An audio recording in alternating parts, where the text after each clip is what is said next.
You know the class that... Hare Krishna, everyone. Now, see, we're online. Okay, we're having a discussion before we start about all the fanatics in the Hare Krishna movement. The class that Konteya gave, can't look at you, but right now. There was a class that one of our devotees gave here about a week or so ago. Did you go to that class? There's some devotees here I'm talking to. It was about capital punishment and polygamy. Anyone go to that class? Yeah. So he was bringing up these points and saying that it seems kind of dry, we believe in capital punishment, we don't believe in polygamy. And then he explained it's not just black and white. And he explained the reasons why. And so he was saying, he was upset about a previous class where somebody said something which was very black and white. I don't know what they said. And so he was making these points, he was explaining the issue in a very broad way. So he said, because most people just understand, no, it's like this, or it's like that. He said, no, it's much deeper. So that was the point of his class, that usually black and white statements are made when you don't understand something that deeply. Or you're from South Africa. Hare Krishna, only kidding. All the devotees listening have no idea what we're talking about, but a question, I was just asked a question. We have some devotees here. And then we have a devotee that's coming that loves to talk, and we have to tell him he can't talk. Hare Krishna, Chandan. All glories to Prabhupada. We have a seat for you over here. Nice to see you. Are you giving the class in here? Remember Leela Shakti? She was helping. Chandan has returned to Mayapur. Chandan is a doctor and he's returned to Mayapur to get cured. Sit, please. So, we're going to have a class about how to be an ideal wife. So this will be useful for you if you take birth as a woman in your next life. But we're going to have a class about how to be an ideal husband also. But that's going to be a few weeks. But the most interesting thing about being an ideal wife is that it's like being an ideal devotee. It's not really so much an ideal wife. And last week we were saying that all the qualities of an ideal wife are very similar to the qualities of an ideal disciple. Because the wife, at least traditionally, she accepted her husband like a guru. So I just have to do one more thing. So now I have a live audience, so you have a chance to ask questions. And we have audience, they also ask questions. Yeah, like you were saying that maybe next step, in my next life I take birth as a woman and this will be helpful. But just I wish to know, in our relationship with Krishna, who happens to be the only male in his abode, do we reside as females? Do we what? Do we reside as females? Does everyone? No. But we're all female in relation to Krishna, but you may be a man.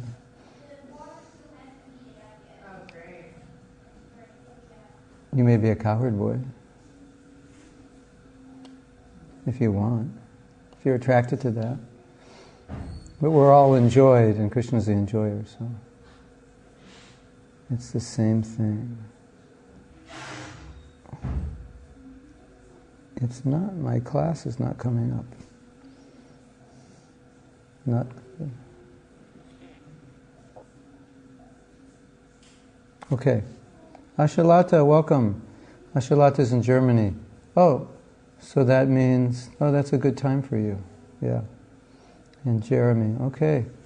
So, this is how to be an ideal wife, and we have Dr. Chandan here, Dr. Sandalwood.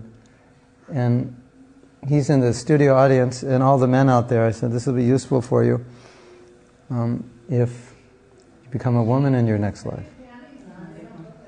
But it'll also be useful for you because it shows you all the qualities that we're going to read are very good qualities for any kind of service.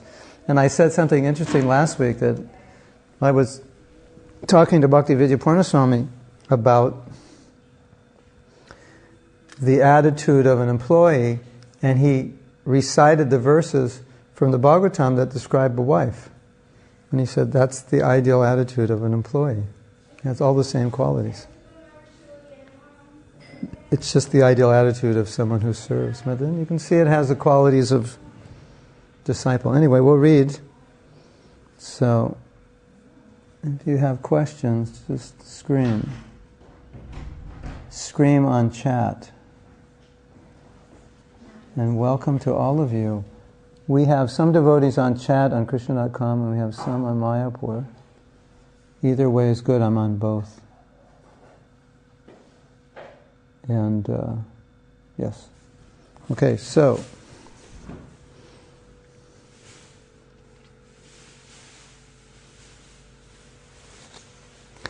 we're talking about serving prasadam. This is from the Bhagavatam, 6th canto, 19th chapter, 17th verse. Accepting her husband as the representative of the Supreme Person, a wife should worship him with unalloyed devotion by offering him prasada. The husband, being very pleased with his wife, should engage himself in the affairs of the family. So, I'll explain this. I want to read a few more things. It seems quite simple and normal, but there's a deeper meaning to this. Because, anyway, I'll explain it now. He eats prasadam, and then the next sentence, Prabhupada says, now he's pleased and he'll engage himself in the affairs of the family. Like men, they don't like to do a lot of menial tasks around the house. So, but if their belly is nicely full with prasadam, then they're very happy. And if the house is very nicely kept and it's clean, then they're very happy. And then when the wife says, can you do this? They say yes. That's just the way it works. So, there's a female nature and a male nature, and it's the more you understand it, the more you understand why certain things are important. So the man goes out and he works in the world all day, and the world is difficult, right? And he gets harassed by people and so many problems. And if he comes home to a house and it's completely messy, the prasadam doesn't taste good, it's like the home is like where he comes for shelter. So Prabhupada's saying here, just by getting nice prasadam, then he's ready to do whatever his wife wants. That's simple. So the home is, for the man, his psychology, the home is like his shelter from the world. And so it's ironical when he has a bad relationship with his wife, or his wife's nasty and complaining, because that's what he's dealing with all day. And then he comes home and he wants this nice, sweet woman who's cooked nice prasadam, who has the house very nicely kept, and that's what he wants, right? Yes. So it's time for a joke now. You want a joke? This is a really good joke. The man, he works very hard, and his wife just stays at home, takes care of the kids. But when he comes home, the house is like totally ordered, and the kids are clean, and everything is orderly. So he's like, in his mind, he's thinking, what does my wife do all day? Right? Because he comes home and everything's like, it's like everything's just normal, and it looks like she's not doing anything. So one day he comes home, and the house is a complete mess. Kids are running around naked, with knives, fighting one another. Clothes all over, kids are all dirty. And she's just sitting on the bed reading a book. And he can't believe it.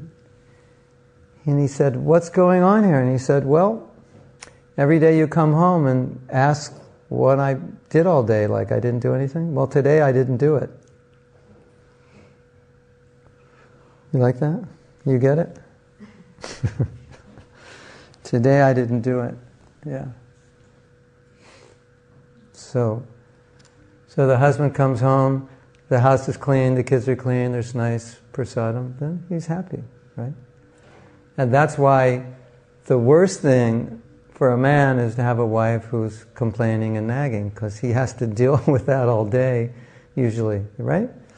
Or deal with some difficulty. So when he comes home, he likes it. That's what a wife's. That's why when you'll read these descriptions of a wife, and you'll think, wow, this is like, wife's just like a slave to the husband. That's what it looks like, right? But it's not actually like that, because from her perspective, if he's a good husband and he's giving her everything, then she wants to do that, and then he's happy, so naturally he wants to give because he's happy. So it works out. He's happy to work hard because she's taking care of everything. So that's the idea. And then she's happy because he's taking care of everything. And if he's happy, she's happy. If she's happy, he's happy. Right? Isn't that the way it works? This is on the material platform, but it works. The problem is, if your ashram is disturbed, then you can't do your Krishna consciousness. Whether it's grihastha, brahmachari, vanaprastha, sannyas. So we see certain sannyasis couldn't maintain sannyas, and a lot of them just left. It was the wrong ashram, and then they crashed. Right? And Prabhupada said, no, just get married. At least you can maintain in that ashram. Right? So just maintain in some ashram. It doesn't matter as long as you have a platform for being Krishna conscious. So the whole idea is whatever ashram you're in, it should be the one that works for you, and then it should be peaceful. Ideally. Of course, a lot of sannyasis may not be peaceful. Some brahmacharis may not be peaceful. Some grihasthas may not be peaceful. That's unfortunate. Okay. The simple act whereby a wife serves prasadam to her husband with affection and he receives it with appreciation is a loving exchange that nourishes their spiritual relationship. So, 6 kinds of loving exchanges. One is to give prasadam and receive prasadam. So, it's a loving exchange. You weren't here for all the classes, but for like two or three of the first classes we discussed this whole idea of affection and love and what that means. And because in Krishna consciousness we say, well, Krishna is the object of love, and is there love in the material world? And the love that we give to Krishna is completely different than the love between a man and wife. But we're talking here about affection. We're not talking about... Because the Prabhupada said love is for Krishna. So the kind of love a devotee has for Krishna, when it comes to prema, it doesn't exist in this world. So when we talk about love, that's the love devotees talk about. And that's when we say there's no love in the material world. We say, that love doesn't exist. The love Mother Yasoda had for Krishna, does that exist here? No, right? Doesn't exist. So when Prabhupada says there's no love, he means that. But it doesn't mean there's no affection in the relationship. It doesn't mean we don't have affection with other devotees. And it doesn't mean we don't have affection for our guru or love for our guru. But love at the level of prema is something much different. We're striving for that. And the love that man and woman have who are married, it manifests through service. So,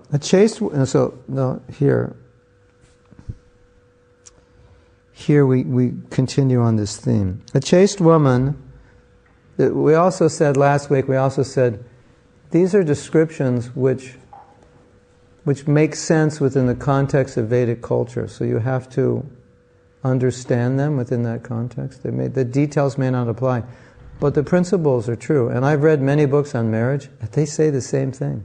It's just they don't say it exactly the same way, but the principle they say is the same. So here there are interesting things in Vedic culture that we're learning that may not be exactly applicable today, but we'll get the principle. A chaste woman must dress nicely and decorate herself with golden ornaments for the pleasure of her husband. Now, here's a very interesting point. And Prabhupada said, which might be a little upsetting to women. Maybe, I don't know. But he said, at least, they were talking about dressing up for Krishna. Like dress up and go to the temple all decked out, right? And Prabhupada said, Krishna's not attracted to your physical body. So Prabhupada explained the principle, which is explained here. In Veda culture, women would dress up for their husbands. That's what dressing up was. In our culture, we dress up and go out, right? So everyone sees that we're dressed up and beautiful. But in Veda culture, when the husband was gone, the woman wouldn't dress up because she only dresses for him. So it said when she wanted to go outside, she was dressed down. Isn't that interesting? Right? Isn't it? She was dressed down, but it's not our culture. We dress up. My daughter, when she was 3, dressed up. It's just, But that propensity to dress up is really for the pleasure of the husband. And, so now, what is it? Do I do not dress up when I go to the temple? Or, well, I don't want to make any judgment, but I can say something interesting. Prabhupada liked it when one of the early, the first marriages, because the devotees were wearing jeans and t-shirt, including the women, so he got them dressed up, And so Prabhupada was very pleased to see her nicely dressed in a sari, because that's cultured, right? But there's just, how far do you go, right? But here, it's saying, the wife dresses up, it's really for the husband, so he can see the wife. Oh, you look beautiful. And then he comes home and now his mind is peaceful, right? If he comes home and everything's dirty, she's a mess, everything's a mess, then it's not good. That's the idea. Does that make sense? Or you have any questions? Arguments? This is like both people work. Yeah. Now it's a whole. We'll discuss that also. Let me read a little, and then remind me. We'll discuss that. Both people work. Now what? Always work. Yeah. So what we're reading here is traditional. I don't think women worked up till maybe after the Industrial Revolution. I don't think they ever worked. That's a new phenomenon. And what I remember growing up, at least in my neighborhood, no one ever talked about money problems. And everybody owned their own house and only one person worked.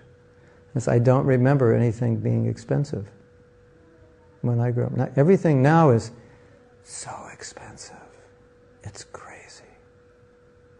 Isn't it? Like everywhere I go, I preached in Mauritius 30 years ago, it was like, buy a house for like, $5,000. Now it's completely different. Now you're talking, 60, 70,000 here in Mayapur, right? It's as expensive as America, basically. At least where I come from in America, it's not expensive. So when I grew up, one person worked, that was plenty, and they worked.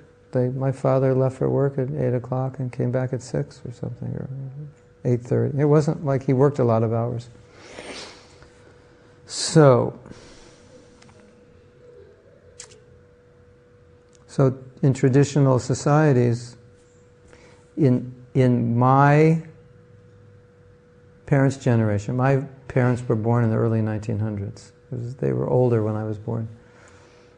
And there wasn't one woman in my neighborhood that worked, that I'm aware of. Well, maybe, at least my mother's age bracket. After they got married, they didn't work. That was it. It was like nurseries and all that didn't exist. You took care of your kids. That was how it worked. And there are studies and research about what it's like to drop your kids off at daycare and go to work all day. It's not really good. Not the best thing. Always wearing clean and attractive garments, she should sweep and clean the household with water and other liquids so that the entire house is always pure and clean. She should collect the household paraphernalia and keep the house always aromatic with incense and flowers. So now, what I said last week is all the guys are looking at this, and so they're going to come home and their house isn't like this. They're going to get mad at their wives. That's not why we're having classes, so the husbands can get mad at their wives. This happens also when we do our japa workshops, because when you do a japa workshop, you learn all the things you're doing wrong in japa. And then you start to notice all the other people doing the wrong things. It becomes very obvious. It's emphasized in the class. Don't do this. This is wrong. This is offensive. Do this. And then you go to the temple, and all of a sudden it looks like everybody's doing that. It stands out. And then for some devotees it becomes a problem. So it's not that. This is not to give ammunition to all the men to complain. So we have a question here, or a comment. Many of the scenarios we talk about are wives at home taking care of kids and men out working in business. What about your mission where we are preaching together, performing service as our work? Well, it's similar to the question we're asking here, because we're both working and we're both preaching. Okay, so we'll address it. Husband and wife are preaching. Prabhupada encouraged it, he was happy about it, and it's not really what he's describing here is more traditional. So then I assume your question is, okay, you go to work at 8 o'clock, your husband goes to work at 8 o'clock, you've taken care of the kids, got them dressed, you've already done more than him. Now he expects you to come home and cook, and he's just going to hang around and watch television, right? It's kind of... work longer hours. You work longer hours. Yeah. So in that scenario, well, that you can work out before you get married. Once you get married, in that scenario, see, men don't like it. I don't know why, because I would love it. But most men don't like it when their wives make more money than them, the men who have big egos. I think it's great, myself. I'd be happy to retire. If she likes working, fine, work. So, in a relationship, it's kind of like you have to work out what works. Don't you? Give her more room. Now move over.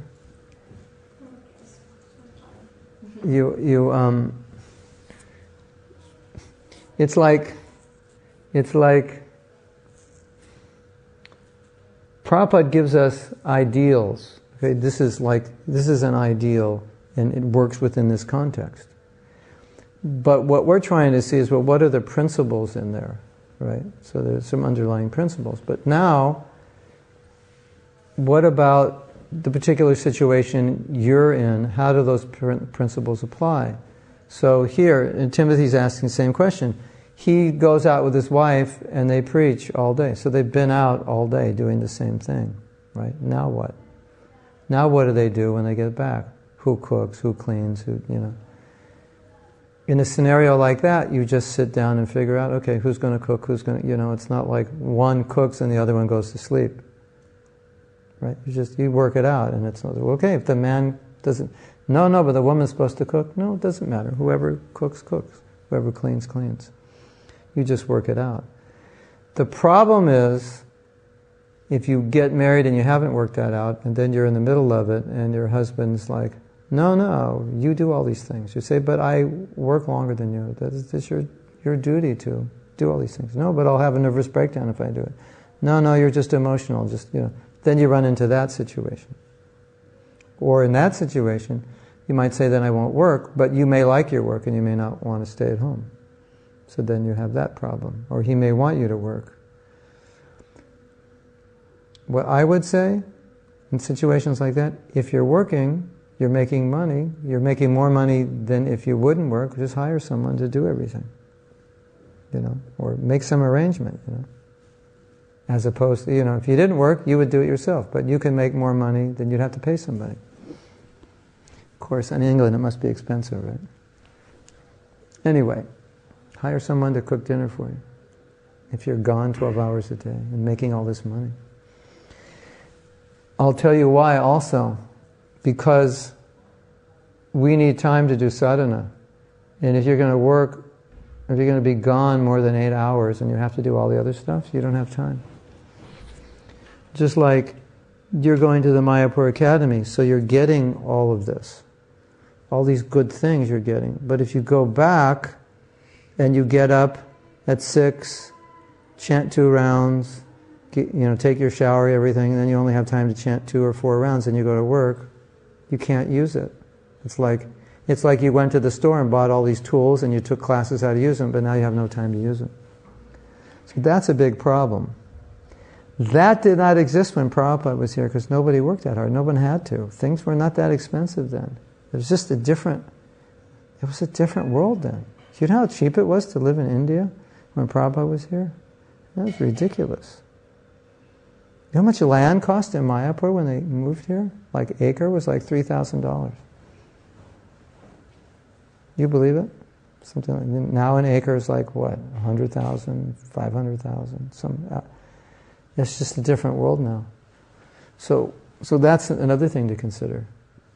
If you have a career and you like it, and you're going to need help just to do your sadhana. What to speak if you have kids, right? You really need, you need to hire help. Otherwise, you won't have sadhana. And then all the good that you get from coming to Mayapur, it just gets evaporated. It'll be like you'll go back to England, it'll be like a vacuum cleaner, just went suck everything you learned out because you can't practice it. And you by practicing it is how you imbibe it to continue. So it's important. I'm just speaking from personal experience, both myself and seeing other people. So that's... Another thing is, when Prabhupada was here, a lot of devotees had very simple lives, even grihastas living outside. So we weren't really running into this problem. It didn't cost much to live, and people were... When I was first married, I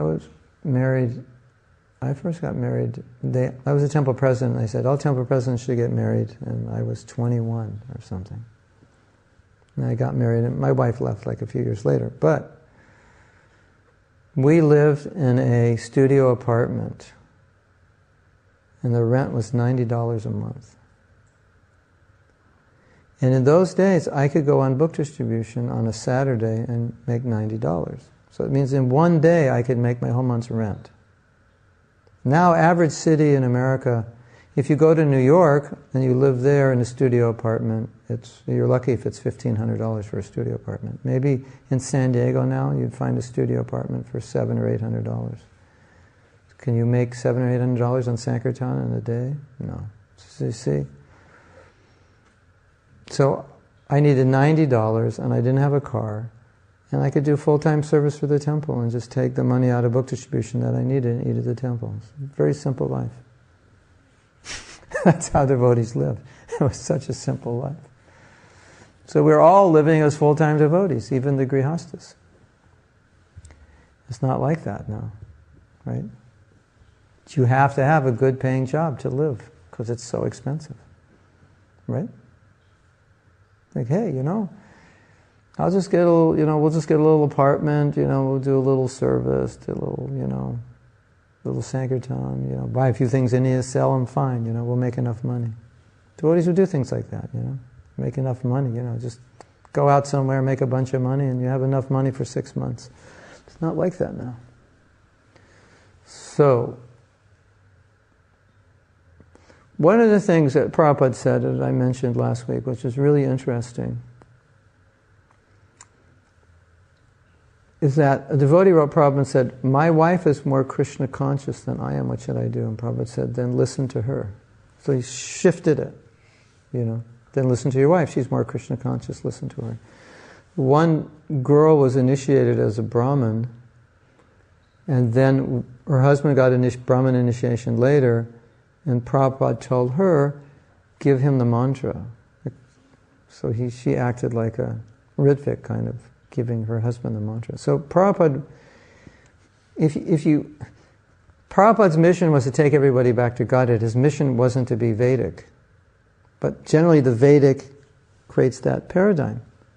But where Prabhupada needed to change it, he just changed it. Because if this works better for getting you back to Godhead, then forget so-called Vedic. If your husband, if the wife knows more than the husband, okay. So she's the guru. You listen to her. So Prabhupada wasn't attached to, these kinds of formulas. And another thing was, we heard in class this morning that Prabhupada had said when he went to America, he saw how much different it was than India. So he just adapted.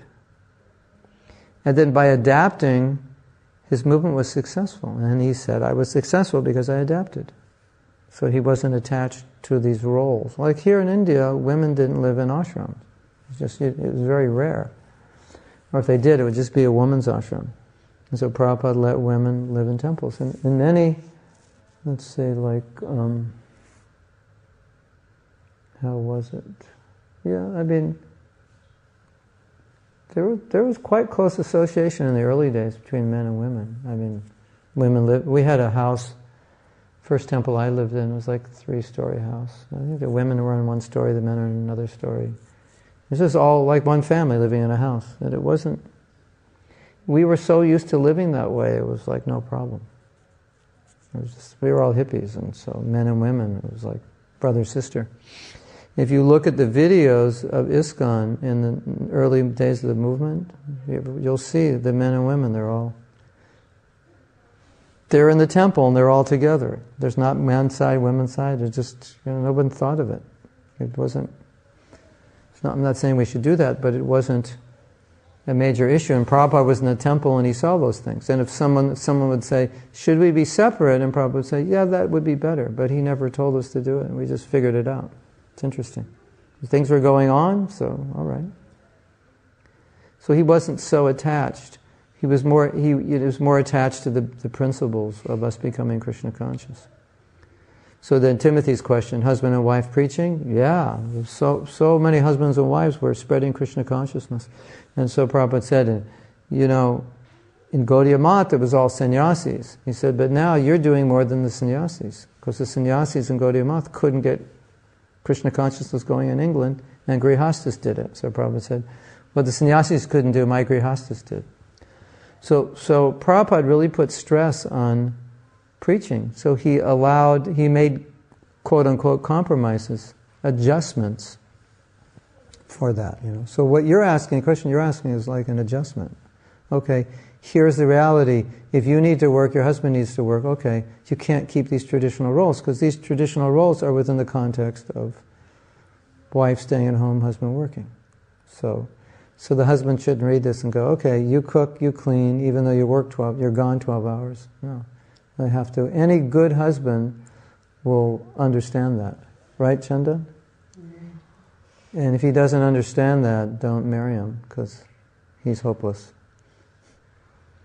Or send him to someone who can make him understand.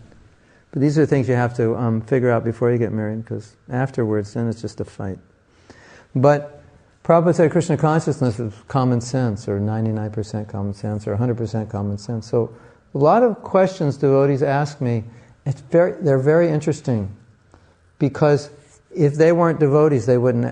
Many of the questions they wouldn't ask because they're common sense. But once they become devotees, they get thrown off, and it's like sometimes we can't think with common sense. I don't know how to explain it in any other way. You understand what I'm saying? It's like, what should I do in this situation? And to me, it's like, well, you just do this. What's the problem? Why are you asking? But it's because we become devotees and we're somewhat uncertain about the culture, perhaps, or afraid we might act improperly, that sometimes we lose our common sense. We're if you look at a lot of things that Prabhupada dealt with and how he dealt with it, stand back and look objectively,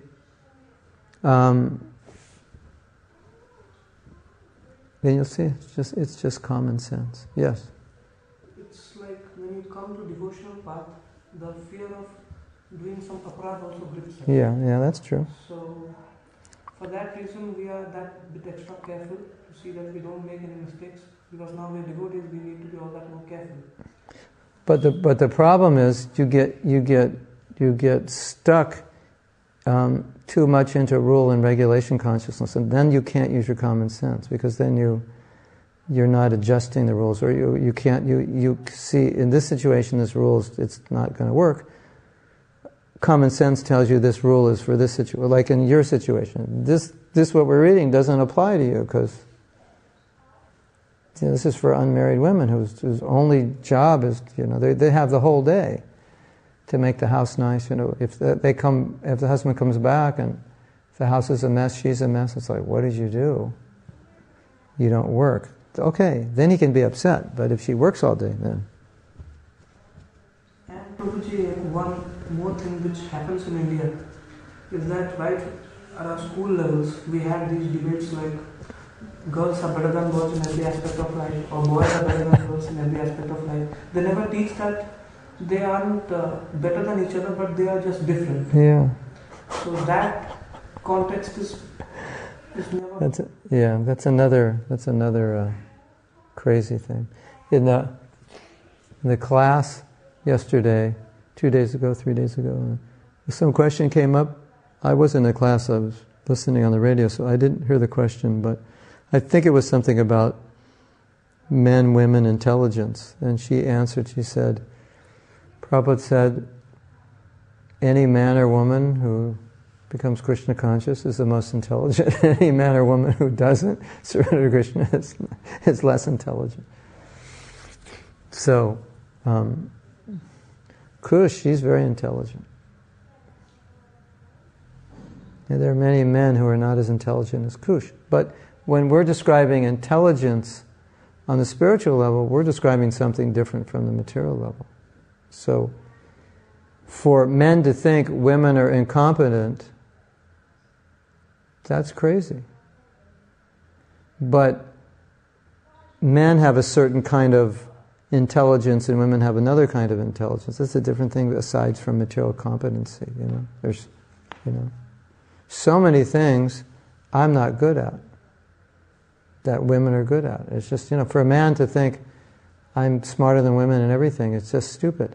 So we read that women are less intelligent, and then the man thinks, okay, she's just stupid. And in the early days of the movement, you had all these women walking around going, I can't do anything, I'm stupid. I'm serious. It was like they lost their self-confidence because of the misunderstanding of men. So they did the women injustice by telling, well, you're not, just listen to what I say because you're not very smart. And, enough people tell you that. It's like the joke, the story Prabhupada tells, that these guys wanted to perform, to make a joke of their friend, so they said, we're going to line up on the road he walks every day, and every 100 yards they had a friend, and when he comes we're going to tell him he's become a ghost. So each friend stop him and say, oh my God, you become a ghost. He's like, what are you talking about? Yeah, you're a ghost. Whatever. 100 yards down the road, the next friend, you become a ghost. So by the fourth friend, he was seriously thinking he'd become a ghost. So enough people tell you you're less intelligent, you'll start to act that way, unless you don't believe them. Which some women, they just said they understood what Prabhupada meant by less intelligent. More domesticated, more attached to the body, to family than men generally are. Not that all women are. Things of that nature. So, this is a good example of this is a good example of the black and white, like the question she was saying, the deity worship, if you don't do book distribution, your deity worship is useless. That's a black and white statement that doesn't reflect on the understanding what is deity worship, what is Sankirtan, what is the mission, what is... so many things need to be understood. So in the same way, women are less intelligent. It requires a mature understanding. If you have an immature understanding, then it creates a problem. And then common sense just goes, whew. How can you say women are less intelligent when there's so many more intelligent women with PhDs and guys that dropped out of high school? How did they become more intelligent? And so many women become devotees and so many PhDs don't. How were they more intelligent? They're not. As I say, there's a lot of very intelligent idiots out there. And most of them happen to work in universities. Right? You have that experience? Really intelligent people, and really stupid, spiritually, some of them. Just amazing. Like, that part of the brain is turned off, Philosophers, but that part of the brain doesn't work. right? So all our women, they're much more intelligent than them, spiritually, right? Aren't they? So,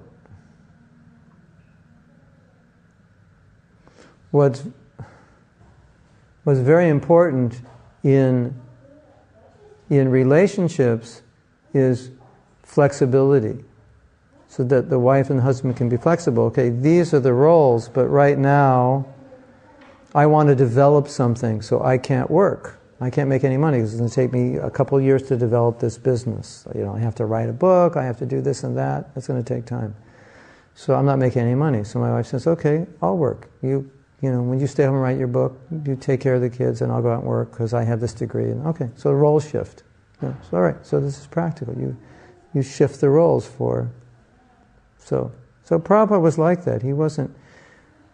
The problem is when we don't understand things and we get very caught up in rules and regulations, and I think spiritual movements attract people who like to get hung up with rules and regulations, especially when they're young. They tend to mellow out when they're older, but when they're younger they tend to be more, no, Prabhupada said, you have to,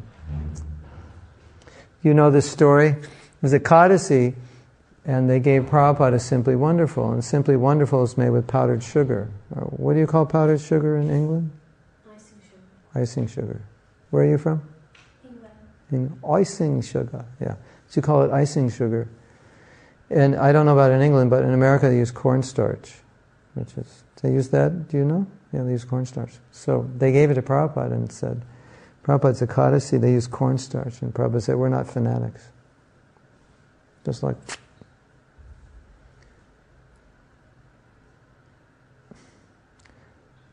So now Timothy's saying, why don't couples do that anymore? Saying, why isn't it like that today? It is, in some places. But also, part of the problem is when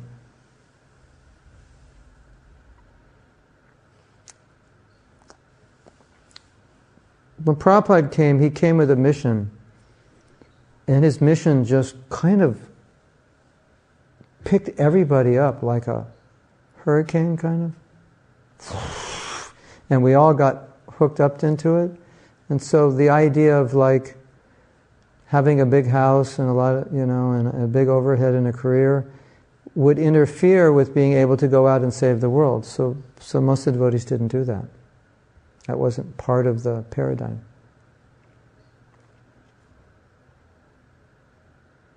The paradigm was just live simply and save the world.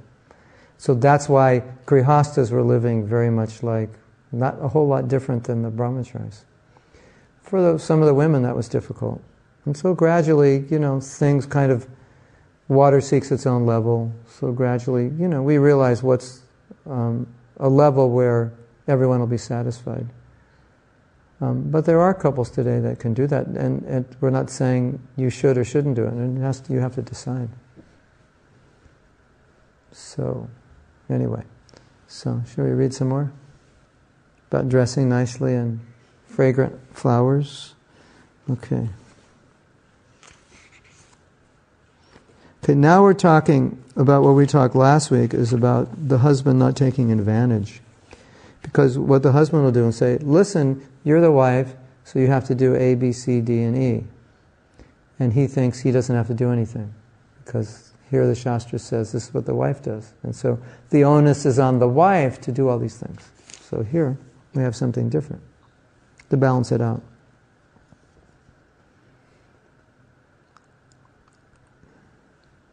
All right, let's read one more verse about the woman and then we'll read about the husband. I'll read this other thing. I'll read a few things that we were discussing, just so you know I didn't make this up.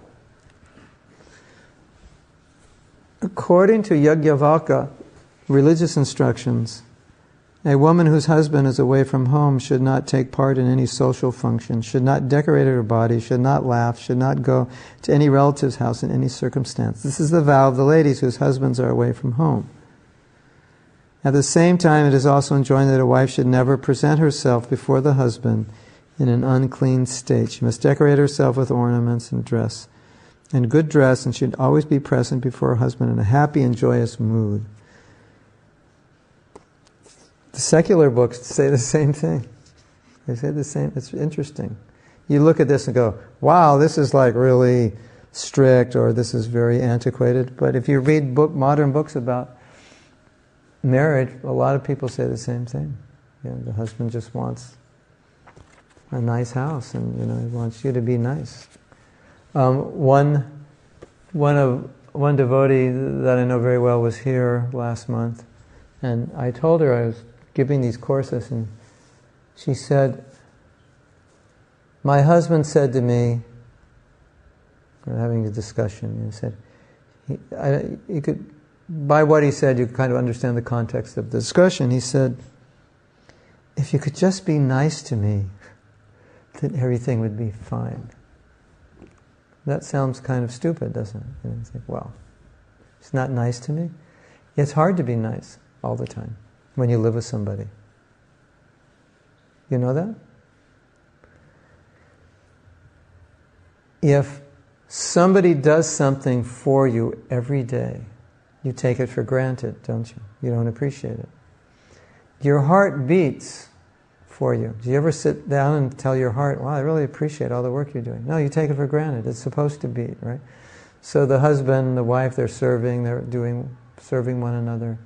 You take it for granted because they do it all the time. Where if someone does one nice thing for you, oh, thank you so much, right?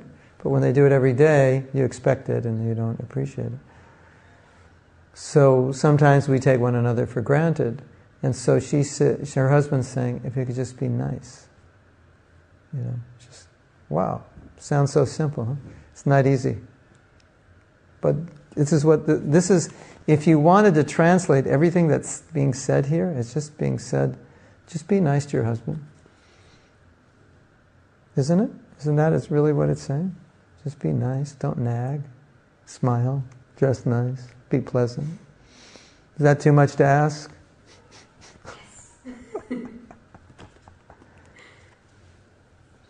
A chaste woman should not be greedy but satisfied. She must be very expert in handling household affairs, should be fully conversant with religious principles. She should speak pleasantly and truthfully, and should be very careful and always clean and pure. Thus a chaste woman should engage with affection in the service of her husband, who is not fallen. Okay, so now we get on the case of the guys. A husband who is not fallen is qualified to accept service from a chaste wife. A fallen husband is defined as follows. So, ladies, you want to know who you don't have to serve? Yes. A fallen husband. Depends how fallen he is. Fallen husband this is from the Bhagavatam, 7th canto, 11th chapter, text 28. Fallen husband is one who is addicted to the 4 principles of sinful activity: illicit sex, meat eating, gambling, and intoxication. Specifically, if one is not a soul surrendered to the Supreme Personality of Godhead, he is understood to be contaminated. A woman is not obliged to serve a husband who is addicted to the 4 sinful activities and inimical towards God. Remarriage for women, however, is not endorsed. Prabhupada allowed it, but he didn't really want it to happen. He says here, if her husband is fallen, it's recommended that she give up his association. Giving up the association of her husband does not mean that a woman should marry again. Now, Prabhupada did let his disciples remarry. Prabhupada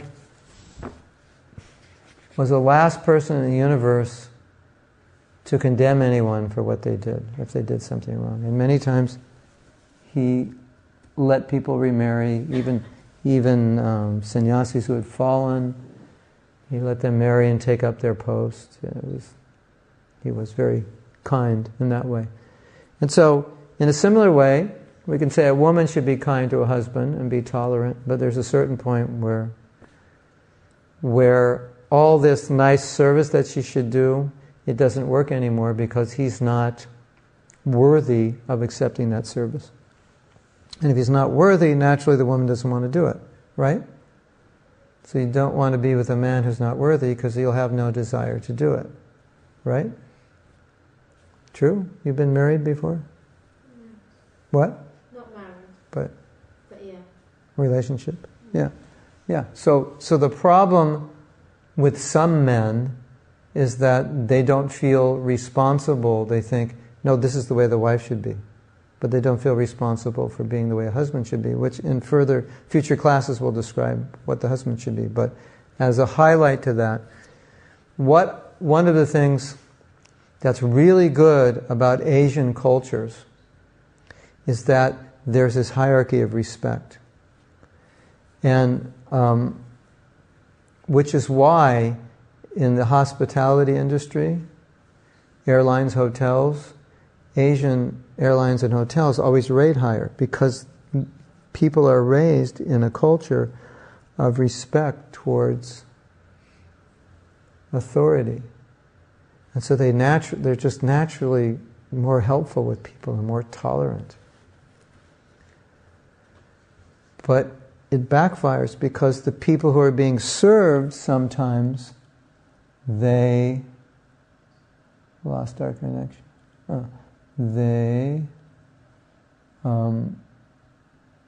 take advantage of it. I have to just get on Mayapur TV. You understand?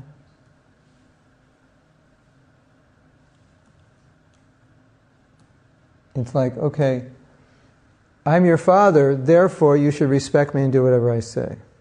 But Daddy, you're a drunkard and a womanizer, so why should... No, I'm your father.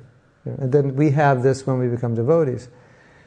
Now you're a devotee, you don't want to listen to your father because he's not a devotee, but I'm your father, you have to listen. The position. So what he's saying is true, but in another context, it's not true. Say, I'll listen, but you have to be worthy of being listened to. So it's like you have two things, which is quite interesting. You have one thing is the position, like father or husband or guru. It's a position. And then there's a person in that position. So the person in that position has to act according to that position. Otherwise, you respect that position, but you don't follow. You understand? It's like, okay, because there's two things. There's the person and the position. What were we hearing in class today? Well, it was the other day with Jananivas was saying that the temple president was doing something wrong, making some mistakes or something. And Prabhupada said, you should respect him. And they're like, but they're saying, but he's doing wrong things. And Prabhupada's saying, respect him, more or less he's saying, respect his position. Because if you don't respect his position, there's discord. Things don't work, right? So, I respect the position, you're my husband, everything, but you're not acting like a husband. You're not acting like a father, you're not acting like a guru. Even in Bhaktivinoda Thakur says, even if the guru falls down, then the disciple should approach him and say, what are you doing? When he stops chanting his rounds, he says, why are you not chanting? This is wrong. Then the disciple can actually take that position. Say, Gurudev, please, we need you to be healthy, chant your rounds. This is not good. How do you expect me to serve you and hear from you if you're not following? So the person and the position. Right? Many of these posts, like Lord Brahma, Lord Indra, they're positions. It's different people at different times. Even Patanjali, it's a position. In every time Patanjali appears, it's a different person. So, anyway, it's a problem if you have a man who thinks he's right just because he's a man, or a guru who thinks he's right just because he's a guru.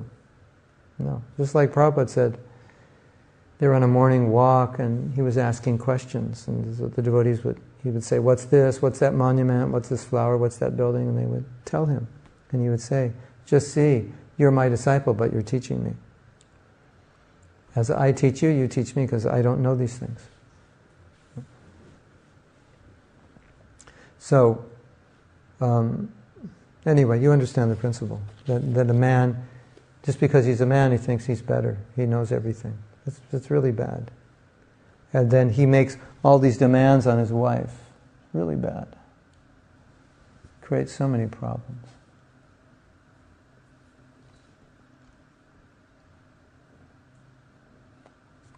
So, if you're going to get married, just tell your husband-to-be to go to Muhammadas on YouTube and go to marriage and listen to these. And we'll whip him into action. Or if you're already married, tell him to go.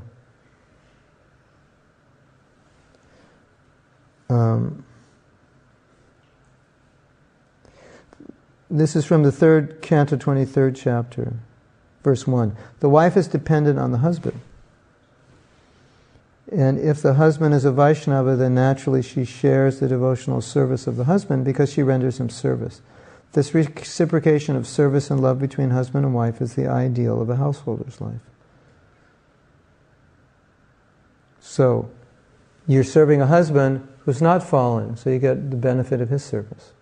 You get the mercy of the Guru, you get the benefit of serving the Guru, you get the benefit of the husband. She shares in the devotional service of the husband. That's great, isn't it? That's a good deal.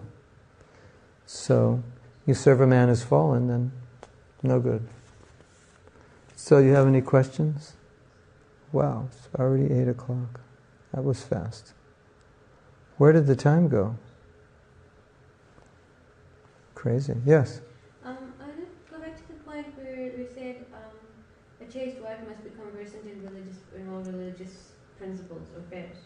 But now that sounds contradictory to other points we often hear that women shouldn't be studying Shastra and, What it meant in traditional Vedic society, a man would get married to have a wife that knew how to do puja and help him with the pujas. That's what she did.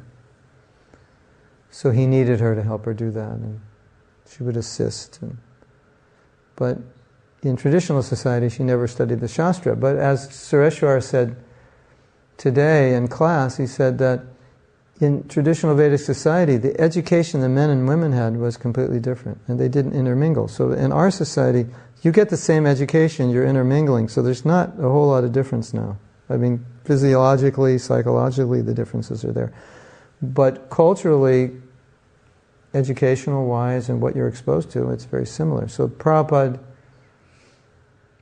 saw that, and so he never made distinctions. It's a really nice story where you probably heard these stories where devotees would ask Prabhupada, what will please you the most? This was like a common question. You know? Sometimes he'd say, distribute my books.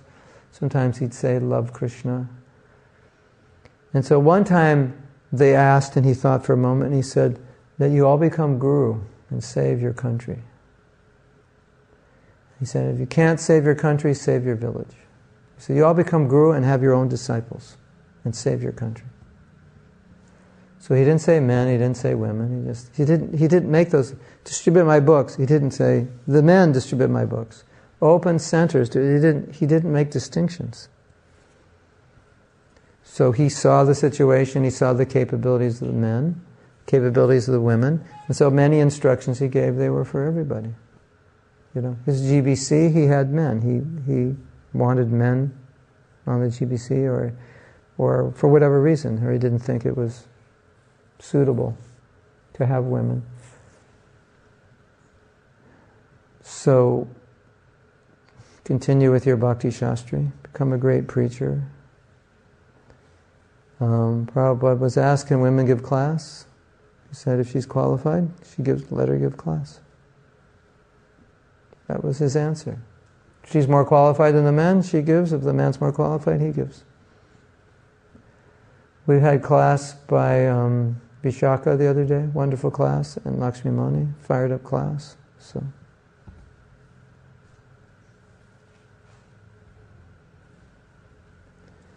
you see, a lot of what's happening is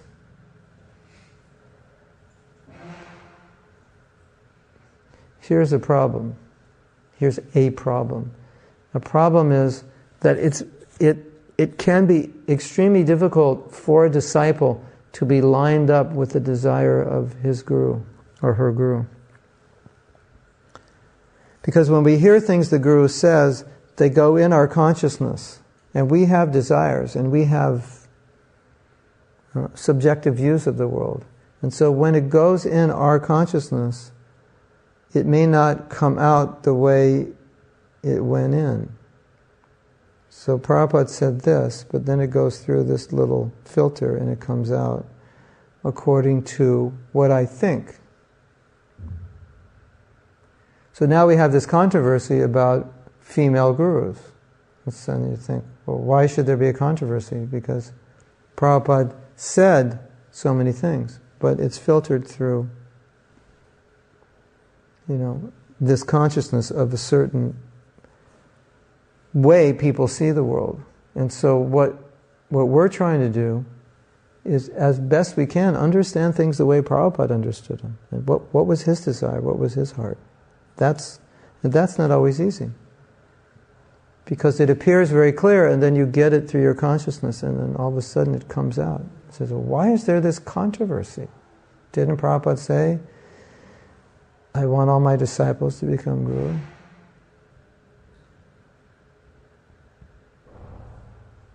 It is very similar to what Krishna did in the battlefield of Mahabharata. He got the job done. There were moments where Arjuna was a bit perplexed, like, should he shoot Karna, who was not on his chariot? But Krishna said, because it is in the favor of Dharma, so he should go and do it. So Prabhupada, what I feel is like, he wanted to get the job done. Because it was favorable for spreading Krishna consciousness, so he broke certain rules. Yeah. Yeah. Adjusted. Adjusted is a better word. Understanding what the goal is. Like like in marriage, what's the goal of marriage? To never get married again. To never have to take another birth, right? That's the goal, isn't it? To love Krishna, isn't it? Isn't that, say, no, I just want to be happy. No, you don't just want to be happy. That's not the goal. That might be the means to achieve your goal, but that's not the end. I just want to be happy, Tired of being single, it's driving me crazy, it's like when you get hungry, just what's the goal of eating? It's to nourish your body. No, just give me something to eat. I just have to eat something, I'm going crazy. So sometimes we might feel that way. So Prabhupada understanding everything in that light, like you're saying, is just, if this works for Krishna consciousness, do it. Good, it's good. If this makes you Krishna consciousness, it's good, right?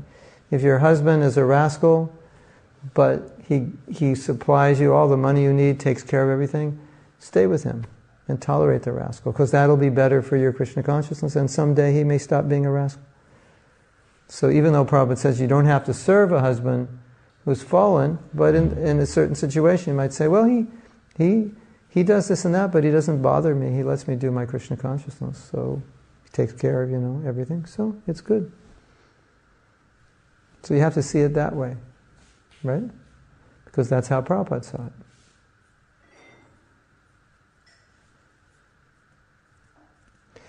There was you want to hear something really depressing? Give you nightmares? It won't give you nightmares. It'll just make you depressed. No, it actually has a happy ending. No. It will make you become more attached to Prabhupada and maybe hate sannyasis more. I don't know if you're aware of, I don't know what year it was, maybe 1975 or 76. The GBC actually passed a resolution which was pushed through by one or more sannyasis, that all the single women in ISKCON all over the world should be shipped to Australia. You heard that before? Yeah, just about yesterday. Oh, really? Who told you? What context?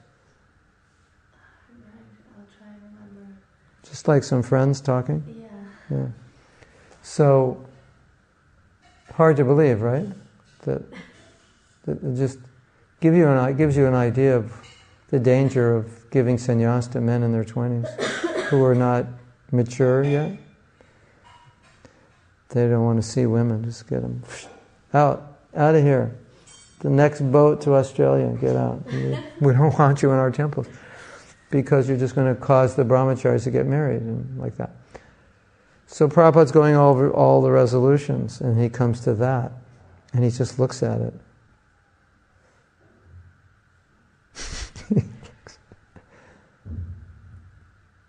And they could see he didn't like it. He said, Prabhupada, you don't like this? And he said, and this, this was like get rid of all the single women with kids also. Because, they were living in our temple, single women with kids. And Prabhupada said, I just want to give everyone the chance to be Krishna conscious. So then Satsuru Maharaj said, so we should delete that resolution? And I don't think Prabhupada said anything. Or he just said, so we'll delete that resolution.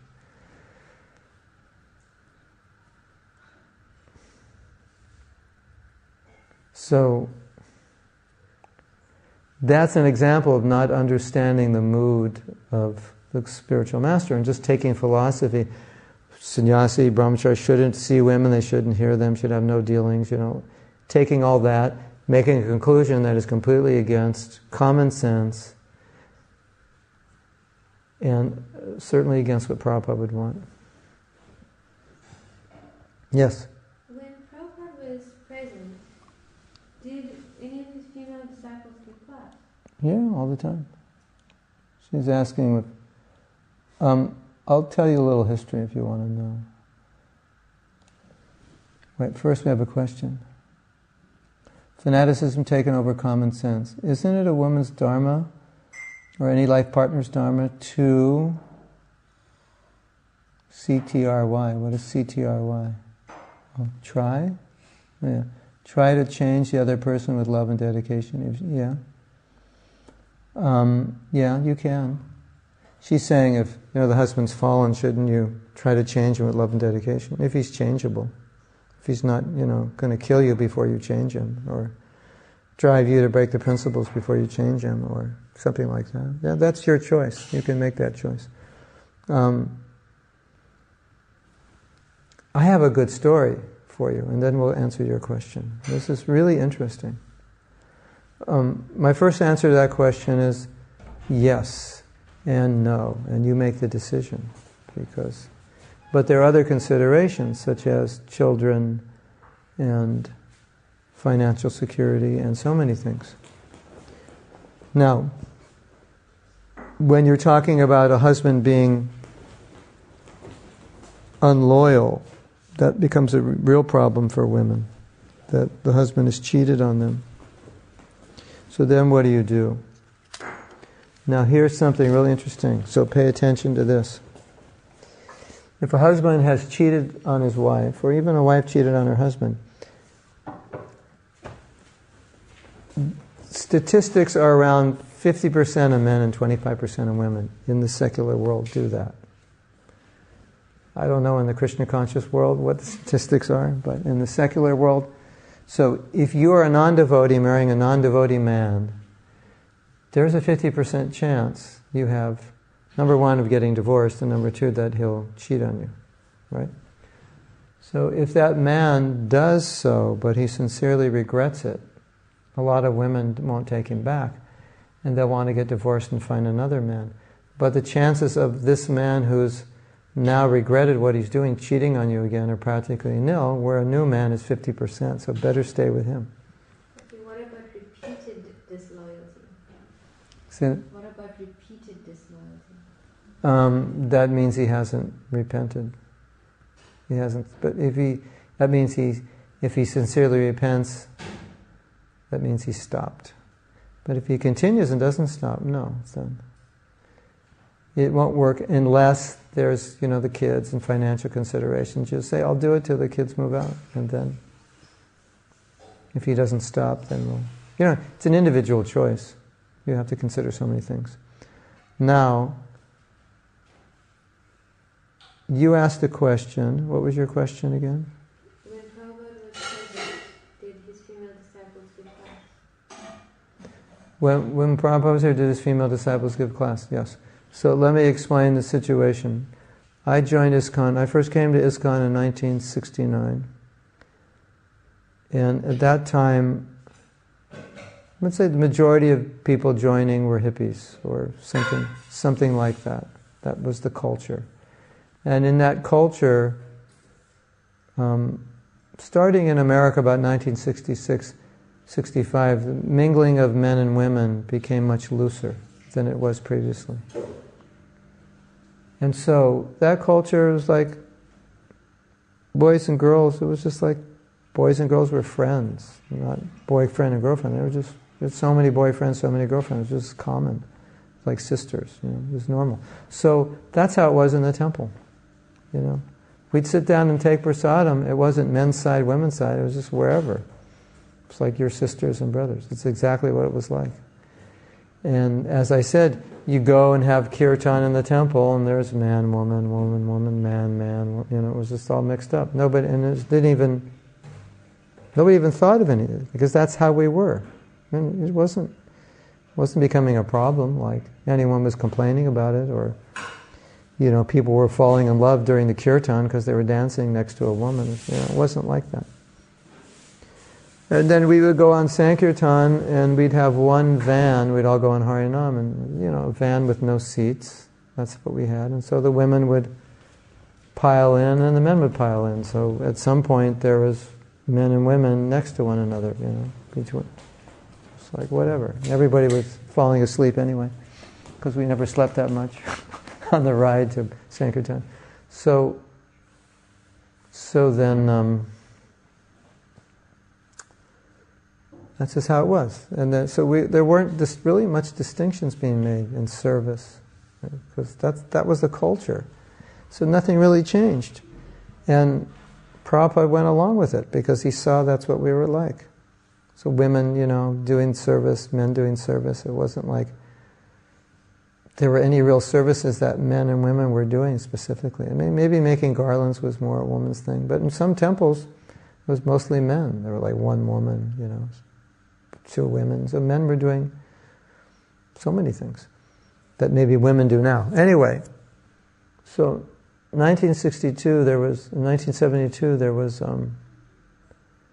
a wave of young men taking sannyas. And the young men taking sannyas, it was natural for brahmacharis to be attracted, and they started preaching very strongly against grihastha life and women. And it shifted the culture. And at that point, it made this greater separation. And then at that point, you'll see less women starting to give class. Very few. But in the early days, it was just like everybody gave class. And what's really interesting, when I joined, I first coming in October of 68, and then, so that means the temple president and his wife, I think they'd probably been devotees like 2 years. 2 to 3 years. Well, they couldn't have really been devotees more than 3 years, I don't think. And he was probably 10 years older, 12 years older than me. So I was 19, so it meant he was like 31. And when you're 19, 31 is like, that's old. That's like a whole different generation. Right? How old are you? 21. Yeah, so 30 is like old, right? Kind of? How old are you? 34. She's old, right? Adult. For a 21-year, at least for us in those days, 30-year-old was like, this was like an adult, mature adult. So he and his wife was probably like 28, 29, and she was like the guru. We were just young 19-year-olds, and she was like 28. So that was like, in most families you don't have older siblings 10 years older than you. They're usually 1 or 2 or 3 years.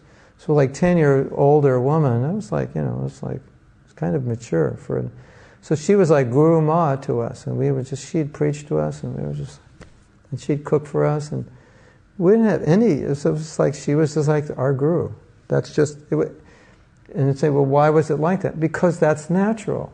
Because there was nobody telling us, women are less intelligent, don't listen to them, don't get near. None of that. So it's just natural, She's the older devotee, the wife of the temple president. They both had Prabhupada's association. And so we'd just sit around and she'd preach to us like our mother. So that was natural. And so any woman who was qualified, they would just ask me, okay, you give class, Mahatma, now you give class. dasi, it was like that. It wasn't really. And if you look at any of the old videos pre-72, you'll see that.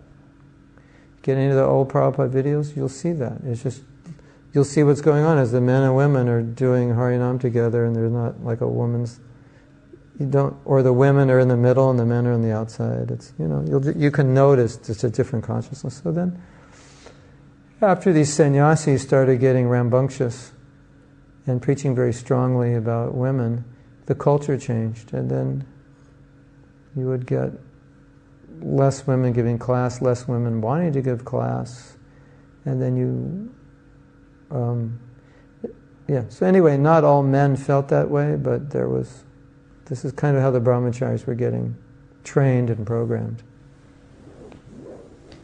In those days, if you're a woman, forget it trying to talk to sannyasi for more than like 30 seconds. This wouldn't even happen. Unless they needed you to do something. Then they'd ask you, can you sew this or that? Other than that, I don't remember sannyasis ever counseling women. It was very rare. It was only after Prabhupada left and they became gurus that it happened. Before that, if you're a woman, forget it. You're never going to talk to a sannyasi. Unless they were engaging you in doing something. And you had to just ask about the service. So it's immaturity. But it's continued, and in India, in India, when ISKCON went to India, and after a while, that happened even worse in India, where women weren't allowed on the altar, and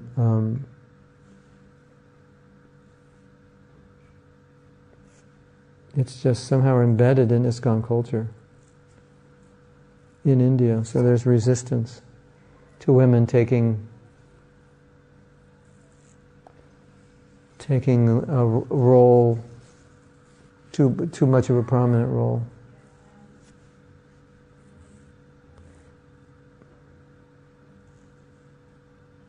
So there's some dichotomy between how the Western mind thinks and the Indian mind thinks, because now in the West I think there are more people who feel women should be given a little more freedom in their service. We have women temple presidents in America.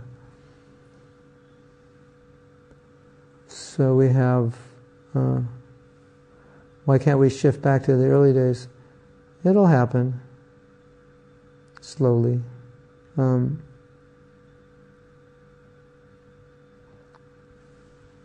Yes?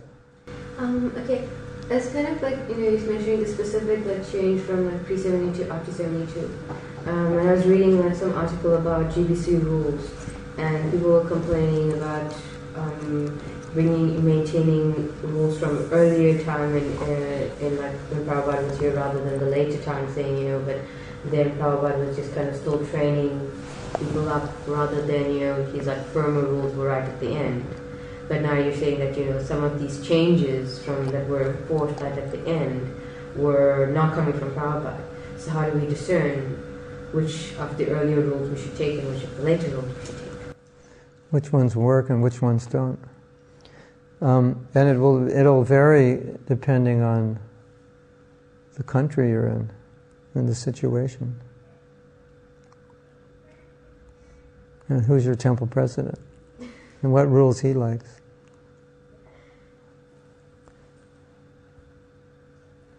It's difficult to understand because Prabhupada allowed certain things to go on. And maybe he didn't want them to go on, but they went on because things were okay. And he didn't want to enforce so many rules on us. And so one could say, yeah, we did that in the early days, but it's not the way it should have been. And now we know better, so we changed it. In some cases that's true. In some cases maybe it's not so true. And I think everything has to be evaluated on the basis of what is most helpful for devotional service. What will be inspiring to devotees, what is not discriminatory. One of the things that we have to consider is that you don't want to do anything that discourages anybody. And so if I'm discouraged by giving you facility to do service, that's not good. And I don't want to discourage you. As a leader, I don't want to discourage you because of your sex or your whatever. Now, as a woman, you need to understand you're coming into an organization that has a long history. And Rabindra Swarup made a nice point. He said that, when Prabhupada came to America, there was still quite a distinction between male and female roles in society. So even though the men and women were quite open, but the roles were different. Men were always leaders. Like you go to any organization in the 60s, even the hippies, it was the men who were the leaders. So it just happened that way in ISKCON. So he said ISKCON very much reflected the culture. In the civil rights movement, the women didn't have any position. The civil rights movement against black discrimination. But in the civil rights movement, they discriminated against women.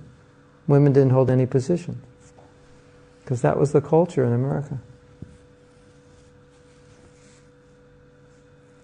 So we had a similar culture in ISKCON. Because it was American movement, American culture. Prabhupada would just go along with it, whatever worked, whatever. If Krishna consciousness was spreading and devotees were strong, he was happy. Prabhupada was not fanatic, that's for sure. He was not fanatic. Even if he was, if you talk to him, he wasn't. It might seem it sometimes, but once you talk to him, no. So don't be a fanatic. Tell your friends, don't be fanatics. Prabhupada was not fanatic.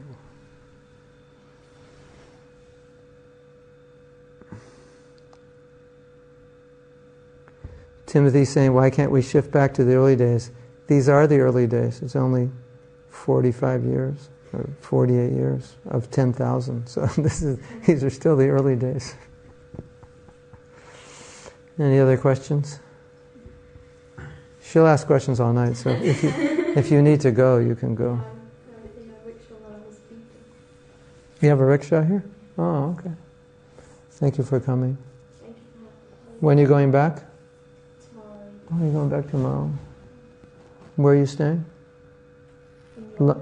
Staying in London. Oh, yeah. I was there in June. I didn't get to go to London. I saw you in Leicester. Yeah, Leicester. You? I was in Leicester. I moved to London. Oh, you moved to London. Oh, okay. Oh, Well, my family. maybe we'll see you in London if I go. If I go. Do something wonderful. Thank you. Your name? Sita. Sita. Your parents are devotees? Who? I don't know. My dad's called Lokabandhu and my mom is Haladar. Lokabandhu. Haladar. Maybe I know them. I I was don't. in New York for 1 year, 30 years ago or something. Lokabandhu. Oh. Haladar. Jai. Hare Krishna. Have a nice trip. Be good. Don't work too hard. I never do.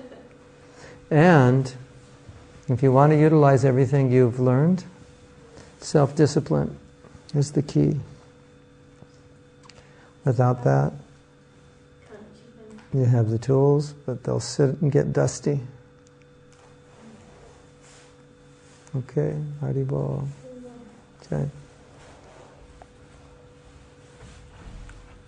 Yeah. This really interesting incident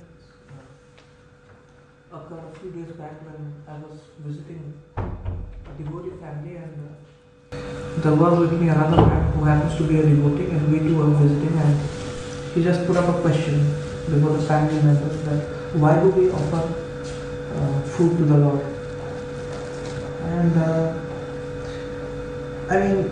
this man who was putting the question, he had that air of pride in him, like he was more Krishna conscious and everything. And he asked a man in the family, he gave a certain explanation, and then when he asked the woman, who doesn't happen to be very educated materially, she hasn't read Shastras or other scriptures, she just engages herself in devotional service. Do you know what answer she gave? She said, we offer food to Krishna because Krishna feels hungry. Yeah, perfect answer.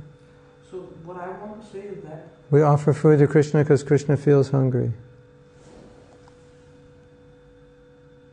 Yeah, I'm just repeating for the listeners here. Yeah.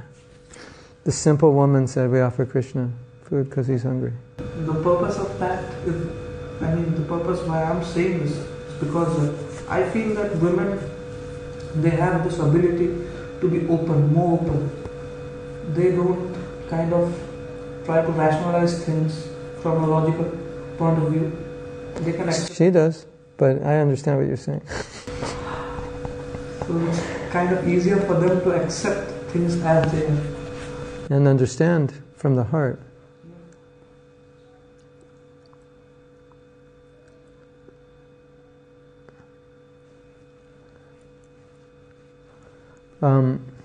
Yeah, everyone has an advantage. Every individual has a certain way of seeing things and doing things, and the women have that way of understanding more with the heart than the head, and that can be problematic for men. Want to understand everything with your head. And Prabhuji, that you were saying that we have a lot of intelligent fools. I saw on one of those leaflets of ISKCON. No shortage of intelligent fools. Yeah, like we have these chakras on our spine, from where we operate. Like there is this Muladhara chakra, then Swadhisthana, then it goes up, and here we have this Sahasrara chakra. So the thing is that most of us, we are operating from 6 chakras, starting from the Ajna chakra till the end. This Ajna chakra, it represents intelligence and memory. And this intelligence is related to material intelligence. So we try to rationalize things from a material point of view. But Sahasrara chakra, it becomes activated, and of course it represents spirituality and inspiration. It is activated when we chant more and more the Hare Krishna Mahamantra, because that is the mantra that activates it. So mechanical chanting, it is enough to activate it through vibrations. It becomes more active, and then we are able to look at things from a spiritual perspective. I would say it activates the Anahat chakra, the heart chakra. That's how you understand. Anyway, same principle. Whatever chakra, it's not important, but you had a question? Or you finished? She has 108 questions. Everyone out there is happy because it's early in the morning for them. So they'll stay for her 108 questions. Yes? Just on the a woman giving classes and things, from a Shastric point of view, Yeah. within our own Sampradaya, after Lord Chaitanya and Lord Nityananda and the 6 Goswamis left, or I don't know whether it's after 6 Goswamis, but it was, the fraction between the scholars and the Kirtanyas. And the person that united everything again was Janavi there. Janava, who was Lord Nityananda's wife. She was a she. She was a